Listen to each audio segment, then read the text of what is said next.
In today's video, I will show you how to hide your number on your iPhone. To hide your number for all outgoing calls, go to your settings.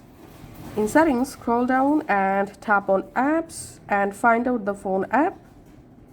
Tap on phone app. Under phone app settings, you have to scroll down and tap on show my caller ID. And you have to disable show my caller ID option. Once this option turn off, you can call without showing your numbers. And now I will show you how to hide your number for a specific call. All you have to need, open the phone app, select keypad, and before dialing the number, you have to type *67 and then just go ahead and type the number you want to make a call.